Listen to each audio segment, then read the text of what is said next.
Allahumma salli ala sayyidina Muhammad wa ashir li zalimin bil zalimin wa akhrijna min bainihim salimin wa ala alihi wa sahbihi ajma'in. Assalamualaikum warahmatullahi wabarakatuh. Bismillahirrahmanirrahim. Alhamdulillahil qail wa may yabtaghi ghairal islami dinan falan yuqbala min wa huwa fil akhirati minal khasirin. Wassalatu wassalamu ala asyrafil anbiya'i wal mursalin sayyidina Maulana Muhammad wa ala alihi wa sahbihi ajma'in. Amma ba'd. Dalam dunia kita ni akhir-akhir ini sangat ramai dan malah sangat rancak orang memfitnah Islam.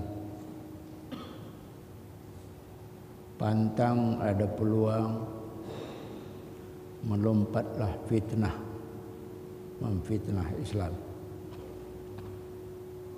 Fitnah terhadap Islam ini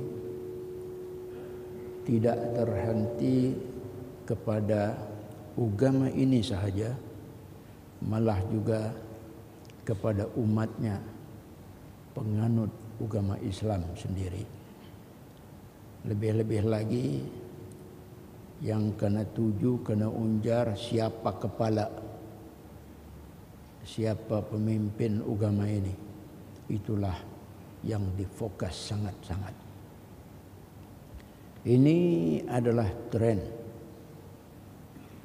Ia bukan berlaku baru hari ini, tetapi sudah lama. Kita lihat kepada sejarah Nabi kita sendiri, Sayyidina Muhammad sallallahu alaihi wasallam. Bukankah baginda itu penghulu kita, ketua kita? Ya, ketua pemimpin tertinggi, penghulu sekalian umat muslimin. Dan lantaran itulah tukang-tukang fitnah fokus kepada baginda. Sasaran mereka ialah baginda itu lambat orang lain. Bagindalah yang menjadi sasaran cercaan. Bagindalah yang dibunyi-bunyikan, yang dituduh dengan macam-macam tuduhan. Seperti dituduh sebagai tukang sihir, bahkan dituduh gila. Nabi dituduh gila. Masa itu belum ada internet, belum ada media cetak.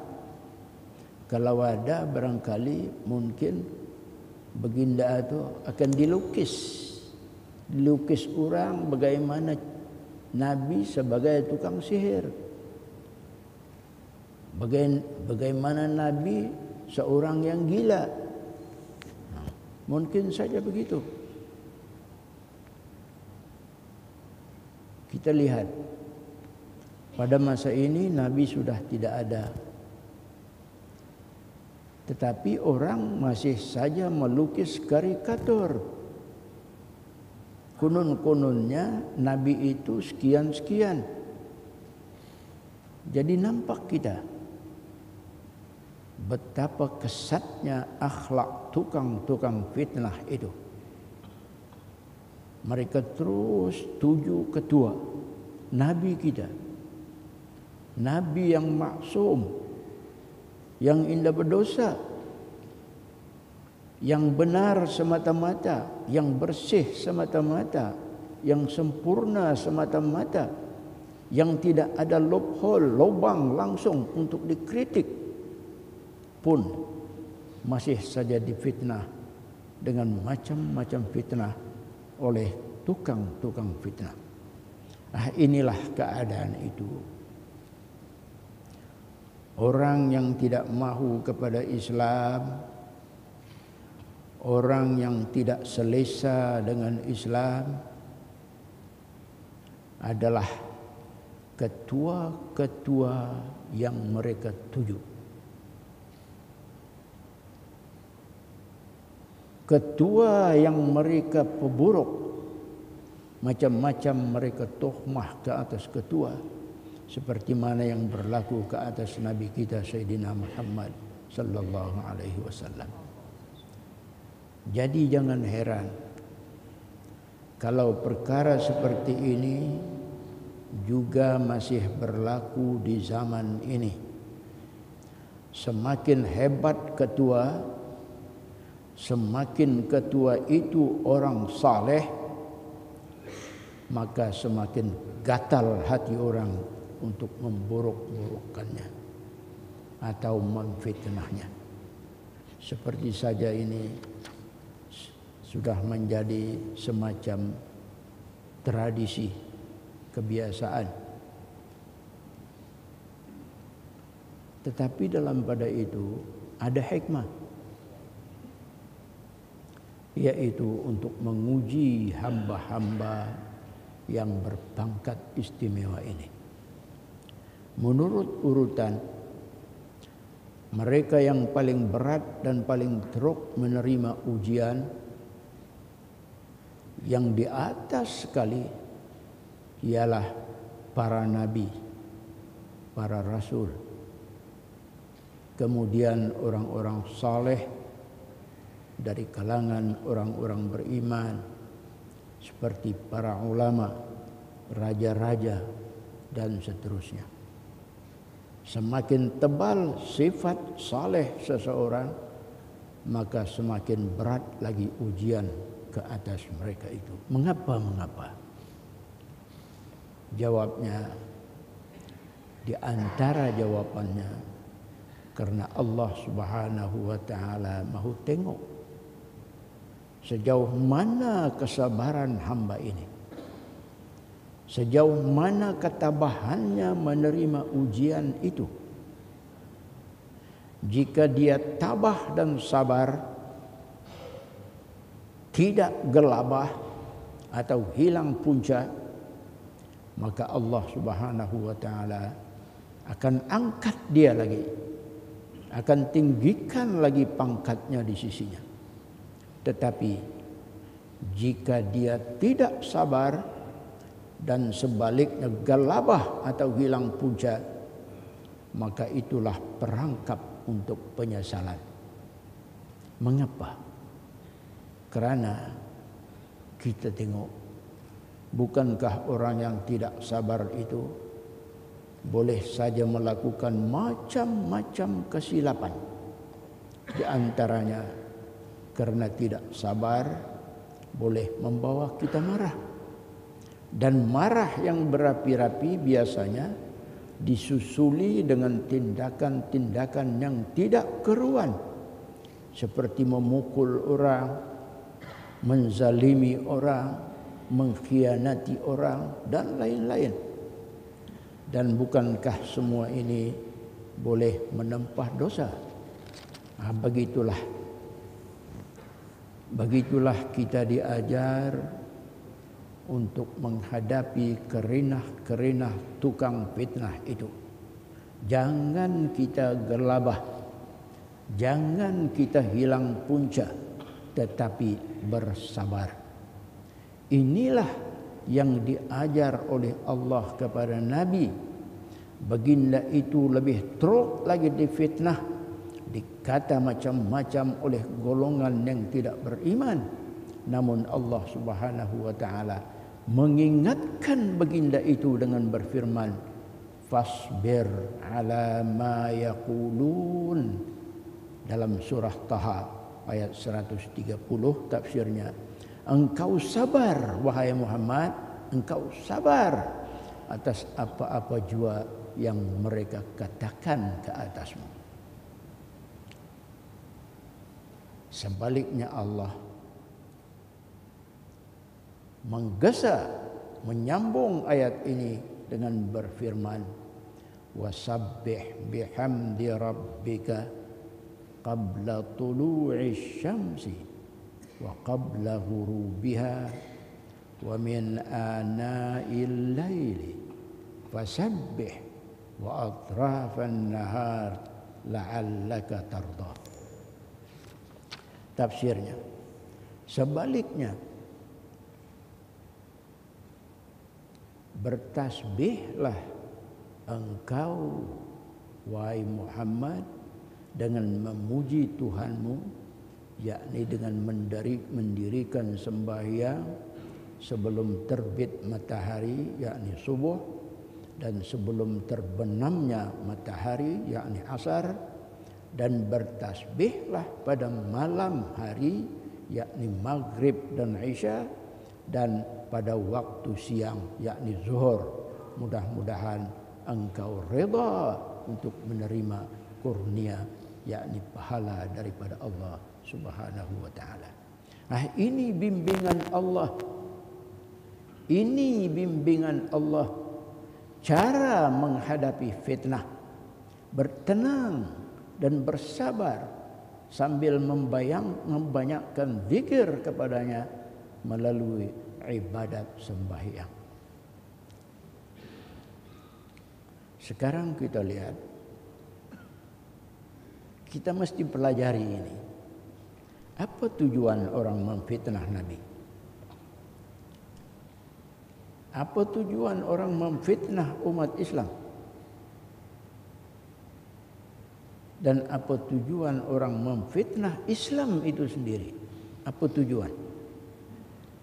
Tujuannya tidak lain, cuma satu saja, yaitu supaya Islam jangan menyerlah, supaya Islam jangan segar dan jangan subur, biar ia layu atau malap, biar ia tidak nampak indah, atau kalau boleh biar ia padam langsung dari permukaan bumi ini.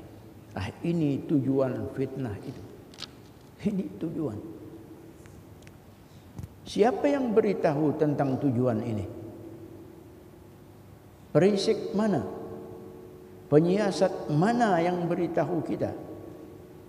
Jawabnya, bukan perisik dan bukan penyiasat, tetapi Allah lah sendiri yang memberitahu itu, bahwa tukang-tukang fitnah adalah semata-mata bertujuan untuk memadamkan cahaya Allah, yakni agamanya, agama Islam, dengan mulut-mulut mereka. Demikian dimaklumkan oleh Allah Subhanahu wa taala dengan firman-Nya, yuriduna an yutfi'u nurallahi biafwahihim. Tafsirnya, mereka itu tukang-tukang fitnah itu adalah mahu untuk memadamkan cahaya Allah, yakni agama Islam, dengan mulut-mulut mereka. Ini Quran cakap. Apa makna mahu memadam cahaya Allah, yakni agama Islam, dengan mulut-mulut mereka? Bagaimana cara memadam dengan mulut-mulut itu? Dengan menabur fitnah lah. Dengan berkata perkara-perkara palsu yang tidak benar tentang agama Islam. Seperti lumrah kita dengar sampai ke hari ini, orang berkata Islam dikembangkan dengan mata pedang. Islam memusuhi bukan Islam. Islam agama sempit, agama tertutup, tidak toleran, malah agama kejam dan agama bengis. Ini semua dituang ke atas Islam supaya Islam itu dibenci dan dimusuhi, supaya Islam itu kelihatan huduh, tidak cantik, tidak diminati, dalam makna supaya cahaya agama ini akan padam sama sekali dari permukaan bumi. Tetapi Allah Subhanahu wa taala, saudara, menghiburkan kita orang-orang Islam supaya tidak payah risau-risau. Bagaimanapun rancaknya percubaan untuk memadam Islam itu, namun Allah Subhanahu wa taala tetap akan menggagalkan segala usaha mereka. Mereka tidak akan berjaya. Sebaliknya, Allah menjamin akan menyempurnakan cahaya itu tanpa menghiraukan orang-orang yang tidak menyukainya. Berfirman Allah Subhanahu wa taala menyambung ayat di atas, wa ya'ballahu illa an yutimma nurahu walau karihal kafirun. Tafsirnya, Allah menolak untuk memenuhi kemahuan mereka yang hendak memadam cahaya Islam itu, tetapi sebaliknya akan menyempurnakan pula cahaya tersebut walaupun orang-orang yang tidak beriman tidak menyukainya. Ini janji Allah. Ini janji Allah yang terang. Selama janji ini kekal dalam Al-Quran, maka selama itulah Islam tetap bersinar insya-Allah. Tidak akan padam-padam. Jadi kita umatnya tidak perlulah risau-risau, karena Allah ada menjaga agama ini. Yang penting bagi kita terus berpegang dan beramal dengan agama ini. Jangan linggar-linggar, jangan ragu-ragu, jangan terpengaruh apa-apa, tetapi teruslah menghayati ajarannya.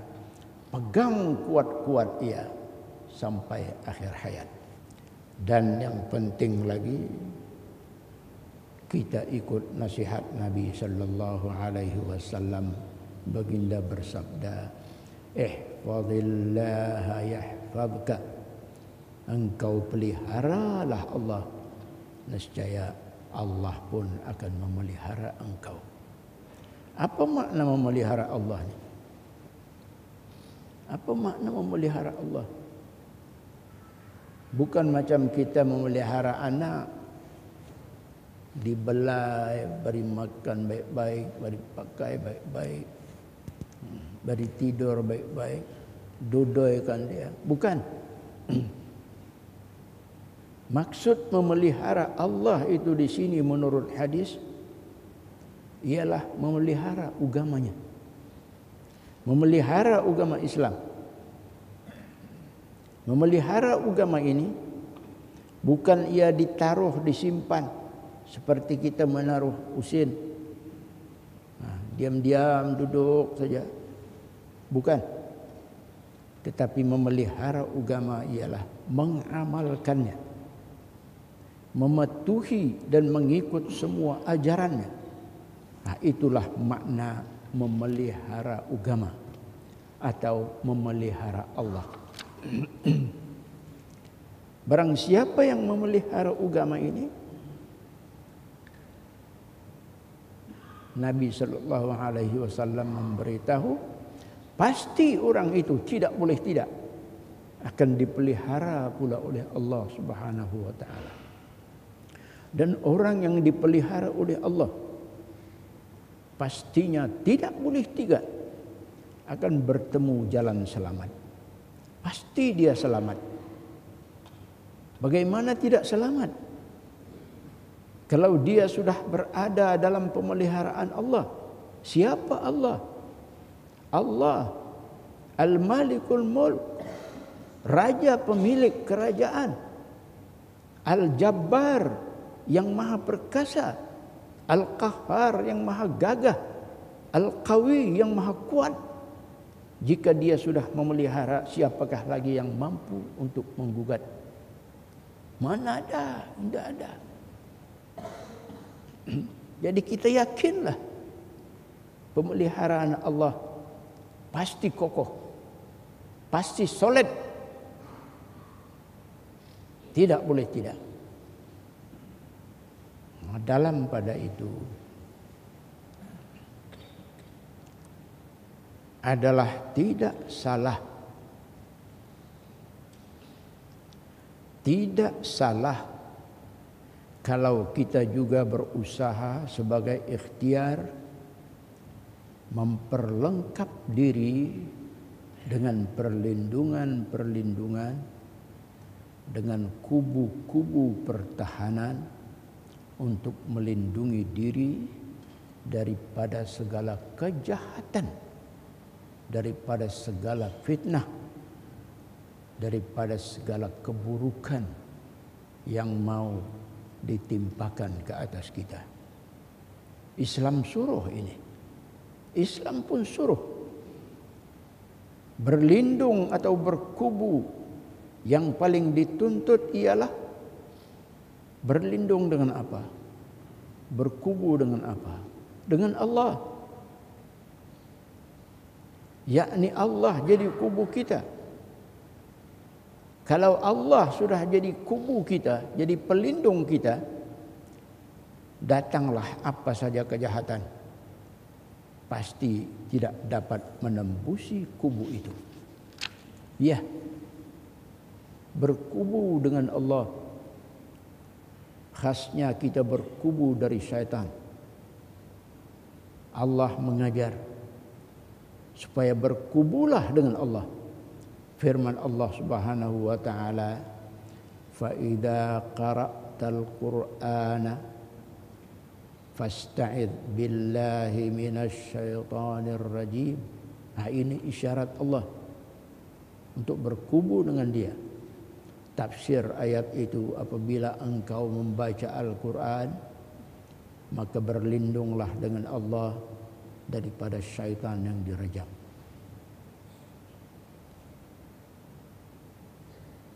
Ini syaitan sangat besar kelompoknya. Kita tidak tahu berapa bilangan, wallahu alam, tapi sangat besar kelompoknya. Mengapa ia sangat besar? Ia terdiri daripada golongan jin dan manusia. Semuanya dituntut kita berlindung dengan Allah daripada kejahatan mereka. Berfirman Allah Subhanahu wa taala, "Wa imma yanzaghannaka minasy syaitani nazghun fasta'idz billah." Tafsirnya, dan jika engkau digoda dengan satu godaan oleh syaitan, maka berlindunglah dengan Allah. Kita jangan fikir syaitan itu cuma dari golongan jin. Tidak. Malah lebih luas lagi. Quran dan hadis memberitahu bahawa syaitan itu adalah terdiri dari golongan jin dan manusia. Berfirman Allah Subhanahu wa taala, "Wa kadzalika ja'alna likulli nabiyyin 'aduwwan syayatinal insi wal jin yuhi ba'duhum ila ba'din zukhrufal qawli ghurura." Tafsirnya, dan demikianlah kami menjadikan bagi setiap nabi itu musuh. Setiap nabi ada musuh. Allah memberitahu siapa musuh nabi, yaitu syaitan-syaitan daripada manusia dan jin. Sebahagian mereka membisikkan kepada sebahagian yang lain kata-kata indah yang memperdayakan manusia. Nah, ini Quran cakap mengenai syaitan itu terdiri daripada kalangan manusia dan jin. Yakni ada manusia dan jin sama-sama berstatus syaitan. Ini Quran cakap. Kemudian riwayat hadis pula Dari Abu Dzar radhiyallahu anhu, Nabi sallallahu alaihi wasallam Nabi bertanya, "Hal ta'awwadta billahi min syaitanil jinni wal ins?" Adakah engkau telah berlindung wahai Abu Dzar dengan Allah daripada syaitan jin dan manusia? Saya pun bertanya, kata Abu Dzar, bertanya balik kepada Nabi, "Ya Rasulullah, wa hal lil insi syaitanun?" Wahai Rasulullah, adakah di kalangan manusia itu syaitan? Menjawab baginda sallallahu alaihi wasallam, "Na'am. Asyarru min syaitanil jinni." Ya, betul. Syaitan dari kalangan manusia malah lebih jahat lagi daripada syaitan dari kalangan jin.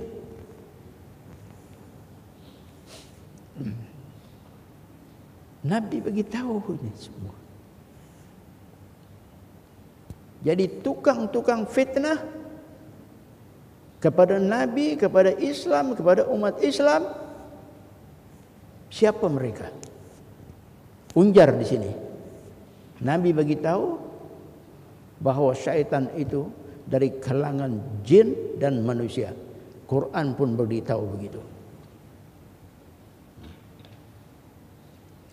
Nah, kedua-dua ini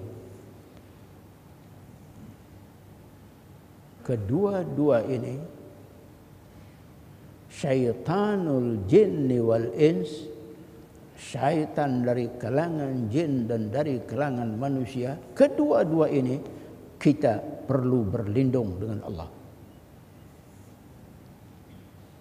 Kita perlu berlindung dengan Allah daripada mereka. Apa caranya? Apa cara? Kita buat kubu simen, kubu konkret,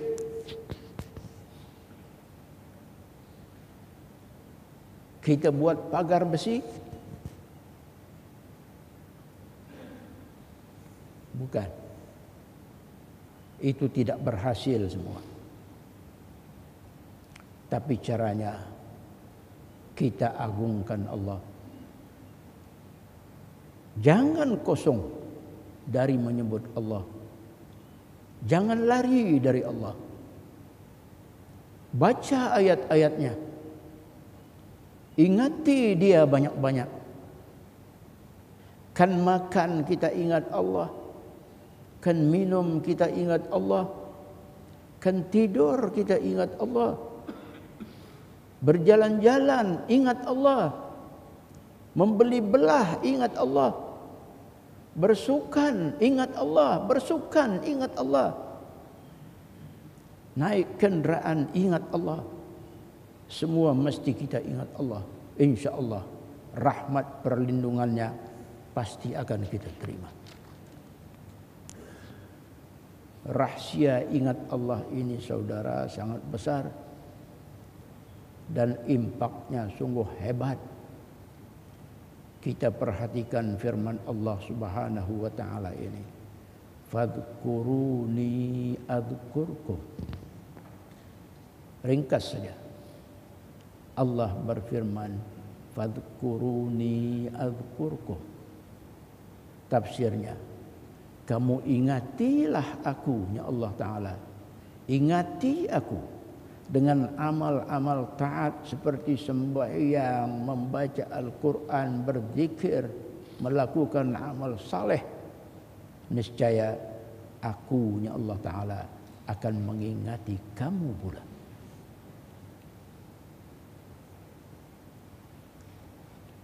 Janji Allah sangat terang. Indah berlingkuk-lingkuk. Ringkas saja. Dia memberitahu kita ni. Fadhkuruni adzkurkum. Kamu ingati aku. Niscaya aku akan ingat kamu. Jadi adalah sangat mustahak untuk kita sentiasa mencari jalan bagi mengingati Allah. Sangat mustahak. Jangan cari jalan melupakan Allah. tetapi cari jalan untuk mengingati Allah. Bagaimana cara? Bagaimana jalan untuk mengingati Allah itu? Banyak caranya. Sangat banyak caranya. Terutama yang paling mudah sekali ialah dengan banyak melakukan ibadat. Jangan lepas ibadat. Sama ada ibadat itu ibadat wajib ataupun ibadat sunat. Karena orang yang beribadat, dia bukan beribadat kepada siapa-siapa, melainkan dia beribadat hanyalah kepada Allah semata-mata. Jadi maknanya dia ingat Allah lah kalau dia beribadat. Tengah kita ni sembahyang, kita ni ingat lain kah? Mana ada ingat lain? Ingat Allah. Kita ni puasa. Puasa untuk apa ini? Kita ingat Allah. Ini Allah suruh.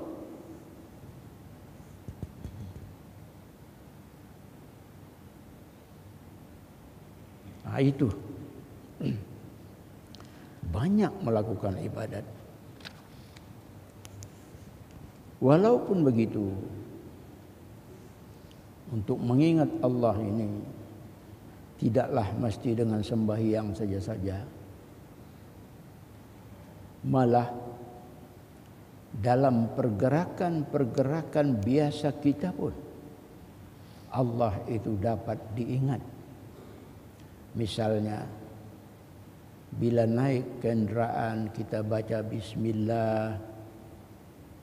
Ingat siapa tu kalau kita baca bismillah? Mana ingat lain? Ingat Allah. Sebab kita sudah sebut nama Allah, bismillah. Bila nak start kereta baca bismillah dulu. Ingat Allah lah. Bila nak makan baca bismillah, bismillahirrahmanirrahim sekurang-kurangnya. Lain lagi ada doanya tu. Itu sudah satu jalan untuk mengingat Allah. Apalagi kalau kita membaca Al-Quran, kalau berselawat, kalau bertahlil, kalau hadir majlis agama, kalau mendengar ceramah atau kuliah agama, semua itu adalah wadah kepada mengingati Allah belaka. Berbeza, cuba kita lihat berbeza orang lepak-lepak kosong atau duduk-duduk di panggung wayang atau berada dalam majlis-majlis disko dan seumpamanya. Apa benda yang boleh didapat daripada sini? Apa benda yang dapat menyuntik kita untuk mengingati Allah di sini? Rasa-rasanya tidak ada. Jadi jangan cari atau pilih tempat-tempat seperti ini yang boleh memalingkan kita daripada Allah. Rugi.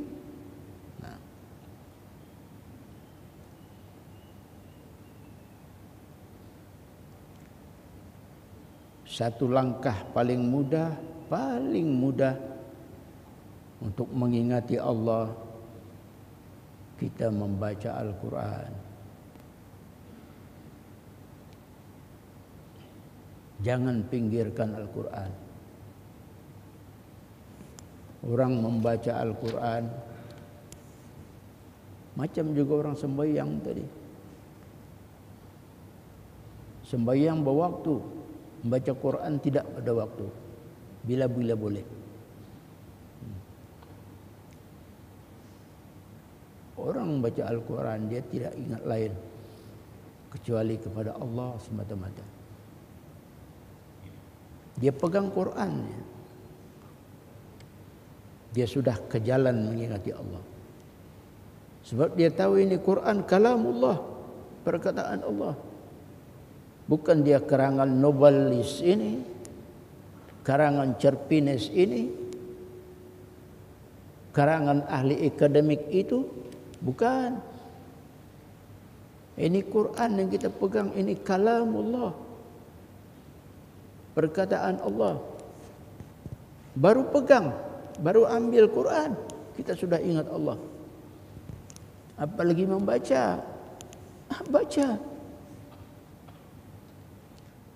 Saya menasihati diri saya sendiri dan juga saudara-saudara seagama. Marilah sama-sama kita pegang dan hayati peringatan Rasulullah sallallahu alaihi wasallam ini. Satu peringatan berbentuk nasihat. Sabda baginda, "Iqra'ul Qur'ana qabla an yurfa'. Fa innahu la taqumus sa'atu hatta rufi'a." Artinya, kamu bacalah Al-Qur'annya Nabi sebelum ia diangkat. Sesungguhnya tidak berlaku kiamat sehinggalah Al-Qur'an itu diangkat. Apa maksud Quran diangkat di sini? Maksudnya, ia akan hilang tulisan. Tulisannya akan hilang. Akan hilang dari mushaf. Kita ambil naskah, kita buka, tidak lagi ada tulisan, tidak lagi ada akan dibaca. Nah, ini akan berlaku. Sebelum kiamat ia akan berlaku. Itu maksud Quran diangkat. Tulisannya akan hilang dari mushaf. Dan orang-orang yang hafaz Quran akan hilang hafazan mereka. Kita yang basah karing dengan surah Al-Fatihah. Semua orang hafal surah Al-Fatihah.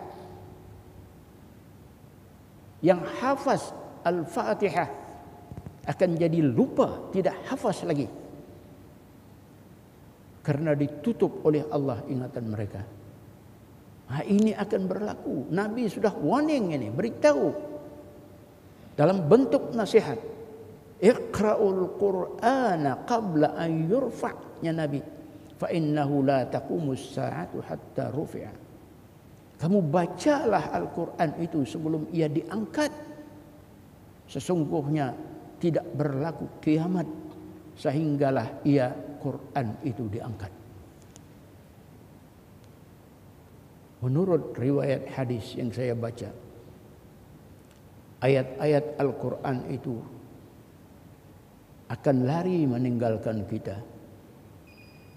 Ia balik semula kepada pemiliknya Allah. Keadaannya berdengung-dengung seperti bunyi lebah mengelilingi arasy Allah Ta'ala. Sehingga Allah bertanya, "Malaka? Apa halnya engkau ini?" Ya Allah bertanya.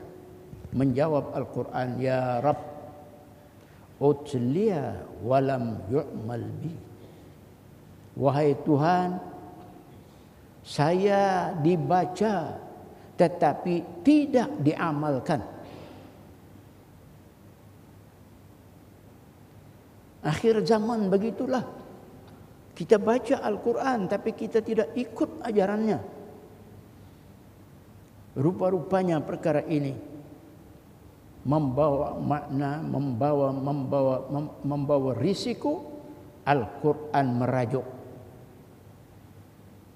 lari dari kita. Karena orang hanya membaca tetapi tidak mengikut ajarannya, tidak beramal dengan ajarannya. Lalu dia pun larilah balik semula kepada Tuannya Allah Subhanahu wa ta'ala. Karena itu sebelum tiba saat ini Sebelum kita ditinggalkan oleh Al-Quran, Nabi bagi nasihat, baca Quran itu.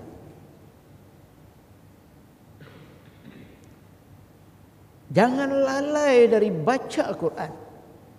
Jangan leka dari baca Quran. Karena ia akan lari meninggalkan kita, kata Nabi sallallahu alaihi wasallam. Jangan lepas peluang ini. Membaca Al-Quran itu sangat besar manfaatnya. Allah nak bagi untung kita. Nabi nak bagi untung kita baca. Ambil kesempatan sebelum tidak ada lagi yang akan dibaca.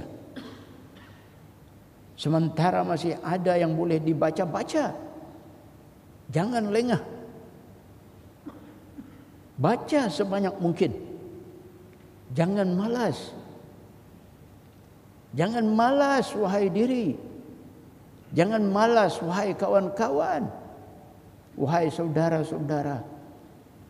Mari kita kaut laba sebelum sumber laba ini meninggalkan kita. Mari kita pakai nasihat Nabi ini. Baca Al-Quran sebelum ia diangkat. Pembaca Al-Quran dijanjikan oleh Allah dengan ganjaran yang besar. Mari rebut ganjaran ini. Alhamdulillah. Sekian. Billahi taufiq wal hidayah. Wassalamualaikum warahmatullahi wabarakatuh.